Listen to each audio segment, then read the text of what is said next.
In the Fontaine teaser dropped last July 3, many fans were probably pleased to see a tall man with goth fashion and a rugged appearance, an aesthetic that some would probably find attractive. Unfortunately, there isn't much for us to work with when it comes to speculating on his character because, well, he doesn't really speak throughout the entire video. But that doesn't mean that there's absolutely nothing to be said about his character. The visual storytelling of the teaser is quite compelling after all, so I'm sure we can infer some things already. However, you may still be confused about why my video seems rather longer than expected. Even if you can say something about him, there's probably not a lot, right? And that is where you fools underestimate me and my ability to extrapolate based on a little bit of info. And for this analysis, that info would be the fact that Wriothesley, the character in question, seems to be a warden, like an officer who manages a prison. Believe me, that alone opens up so many possibilities, and I'm going to detail them in this video. Anyway, before I dive right in, if you find this sort of content interesting, you can support me and this video by giving this a like and subscribing to the channel if you're looking forward to more analyses like this one. So anyway, what's the deal with Wriothesley being a warden? Well, Fontaine is the nation of justice, so we can expect the country to have an elaborate judicial system with a huge focus on the courts. But that's only one side of the story. If you're truly concerned about exploring justice holistically, you have to be concerned about what happens even after the verdict has been decided, because it's not like the criminals just vanish off the face of the earth without us having to think of them anymore when the trial is over. Luckily for us, Wriothesley will help provide insight into what happens after a defendant is found guilty. It's easy for us to not really care about prisoners because to us they're like the scum of the earth for their criminal activity and they deserve only the worst from this world. However, if you allow your kinder and more reasonable side to kick in, you might find yourself being concerned with some of the harsh conditions present in correctional facilities or the potential abuse or human rights violations that inmates could experience at the hands of the wardens or their fellow inmates too. Then this poses the question, can this treatment of convicts be considered as just?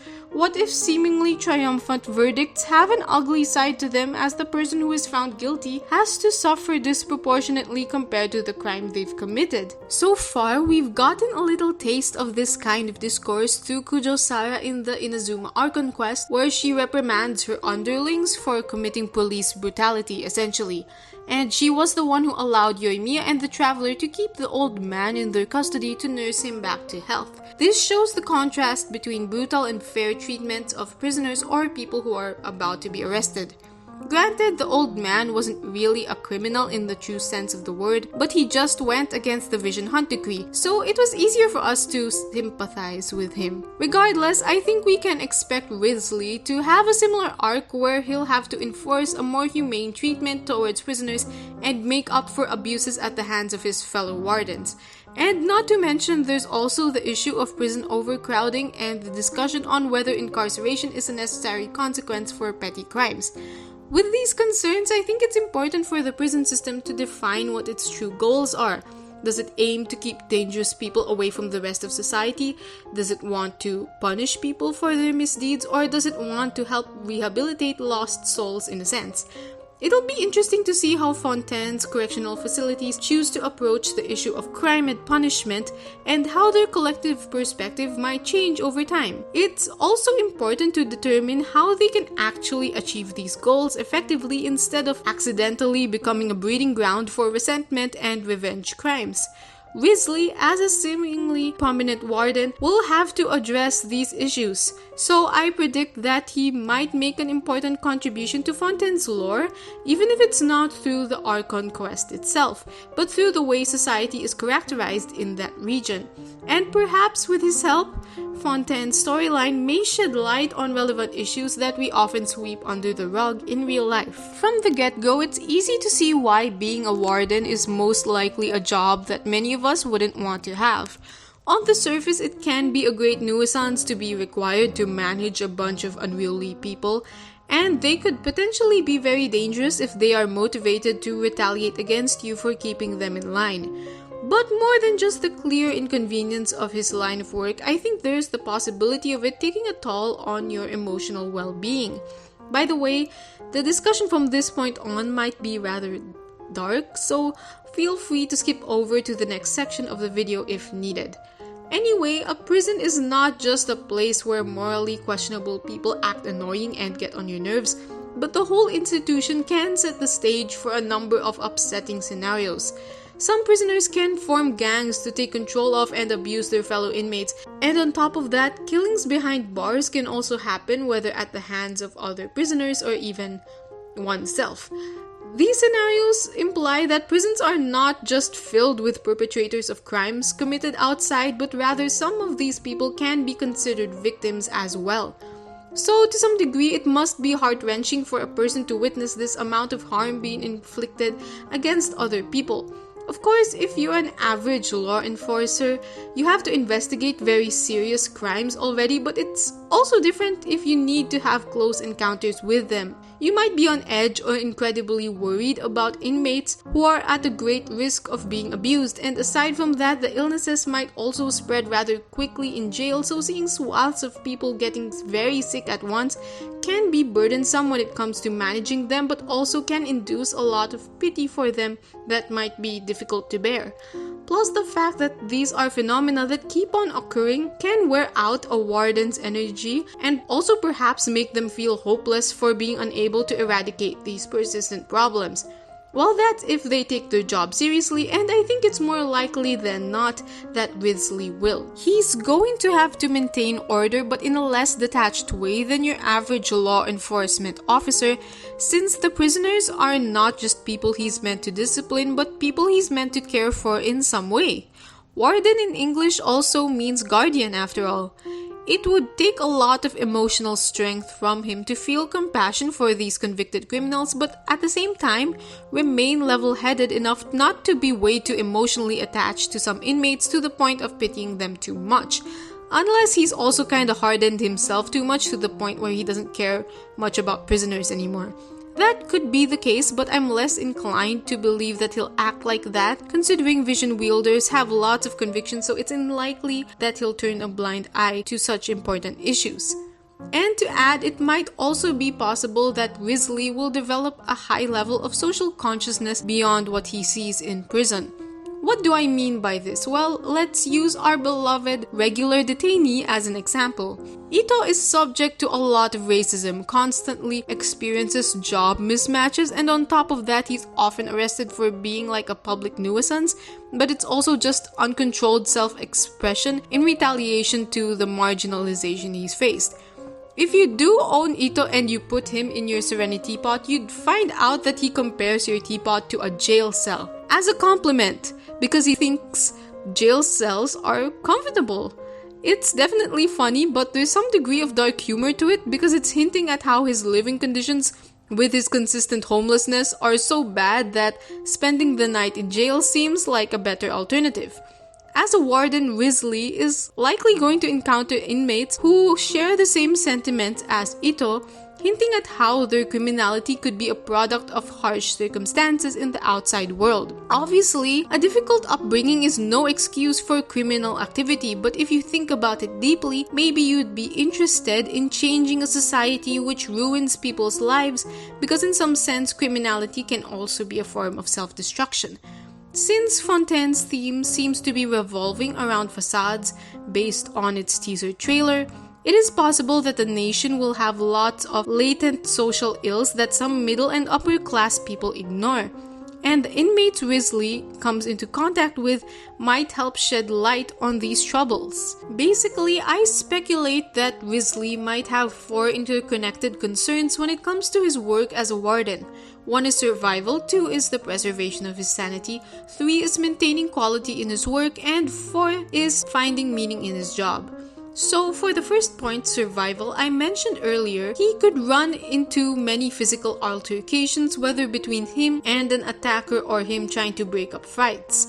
It's probably unavoidable for someone in his position, but he's probably equipped to perform such a task, and we might get a sense of his fighting style once he becomes playable. Interestingly, compared to other characters who are law enforcers, he has some visible scars indicating that he likely gets into close contact scuffles, and I wonder if this is also indicative of how he probably allows himself to get hit a few times by attackers before he hits them back, since his position of authority requires more self-control.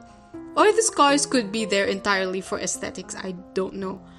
When it comes to the preservation of his sanity, I know it sounds kinda exaggerated, but as I mentioned earlier, what goes on in prisons can get very unnerving.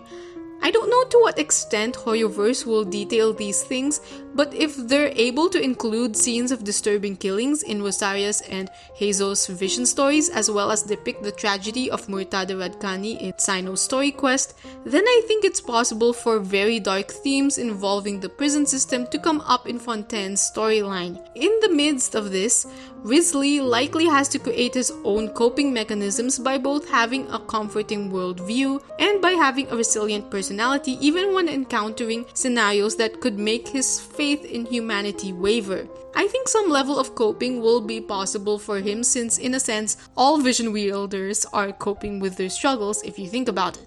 As for his job, it can be considered managerial in a sense as he has to oversee prison operations, but they're also very centered on managing not just processes but people as well. He will be an effective warden if he maintains a sense of order within the correctional facility, but because he is dealing with actual humans, he does have a sort of caretaker role as well. If you want to think of it this way, instilling discipline in the inmates can also be a form of caring for their well-being so they can learn to improve their disposition and behavior, as well as engage in productive activities. However, that's only possible if a good balance is achieved, since striving for too much discipline can lead to controlling behavior, but too much leniency won't do much for the development of these prisoners. Nonetheless, I think it would be interesting to see which side Wriothesley defaults to and how he has to try to make an effort to reach a balance, since it would be boring if he was just perfect right away. Maybe he's too strict or maybe too lenient and he has to make some adjustments, and either way, I'd love for us to witness this process. It'll also be interesting for us to see him do other behind the scenes work that we wouldn't expect from wardens, like making reports and overseeing the budget or something, I don't know. More than that, I think another interesting metric for how good he would be at his work is how well he might contribute to helping the inmates become better people once they get released from prison. If he's able to achieve such a thing, then that means that the quality of his work extends beyond the confines of the correctional facility and can even affect society as a whole. But no pressure on him. Lastly, when it comes to finding fulfillment in his job, I feel like it's necessary for motivating Wriothesley to continue his line of work, and it's also important for us to see the value in what he's doing. I think we have to learn the answer to the question, why does he still work as a warden despite its various hardships? Like I said earlier, the prison system has its objectives, but Wriothesley's own goals might be separate from them. Seeing how he might strive to either uphold the prison's current goals or change them would be entertaining, and we might also get the chance to see him fulfill the role as a sort of advocate in some sense, especially if he's looking into some possible reforms of not just the prison system but even criminal justice in general. Yes, I know I'm probably hoping for too much, but I think it is possible if the Fontaine arc as a whole is well written enough. Now, I'd like to just touch upon a speculation that the Genshin community has come up with based on the Fontaine trailer, and that's the idea that Wriothesley could be blind based on how he fumbles with the cup and his response mainly to sounds. I'm not really willing to argue about whether he is blind or not because I think I'm not perfectly equipped to do this, but I am sincerely hoping for this to become true because it'll be wonderful for representation and it could also contribute to his personal arc. There is a saying that justice is blind, meaning that justice doesn't discriminate and is impartial. With Wriothesley possibly being literally blind, his views of people and society might be slightly different as well because he doesn't have access to the usual first outside judgment that we have. The theme of Fontaine is also facades, so maybe he can potentially be a person who's not easily fooled by these. However, his blindness might put him in a more vulnerable position, with him requiring lots of assistance from other people and possibly even some advanced technology from Fontaine. Either way, it'll be interesting to see how he navigates society with his disability, and it'll help us become more empathetic to people like him in real life. One thing I'm curious about is how he presents himself with regards to his possible blindness. Is he openly blind and proud of who he is? Or is he kind of trying to mask the fact that he's blind? Although I'm very hopeful for the former because it sends the message that disability is nothing to be ashamed of, I think it's also possible that he's faking the ability to see, since again Fontaine's theme is facades and he might need to protect himself from discrimination or danger as well. However, it may be possible that he transitions from hiding his blindness to more openly sharing this fact with more people. Regardless, it would be very interesting to see how he handles this disability if he is indeed someone who has one. So now that we have the popular community speculation of Wriothesley being blind and why I hope it'll be true, I'd like to share my personal speculation for his character background. Well, it's more of something I hope will happen rather than something I strongly believe will happen. Anyway, it's just simple. I really just hope that Wriothesley ends up being an ex-convict. Like maybe he engaged in petty crimes when he was young and has since changed. For me, it's not just for the sake of making his character Lord juicy or giving him a little bad boy vibe. It's more to fuel a character arc involving the saying, "It takes one to know one." Basically, he might be better at empathizing with prisoners and disciplining them if he knows how it was like to be one of them. This kind of framing is not new anyway. We can already see that in Kaya, who knows how to obtain people's secrets since he himself is secretive.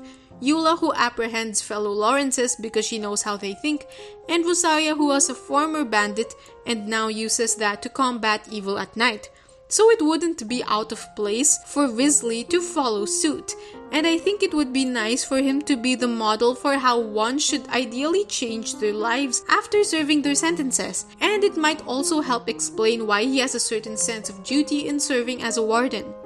I know that's kinda tropey, but it's still a very positive trope in my opinion, since it contributes to character development and sends a good message to the audience.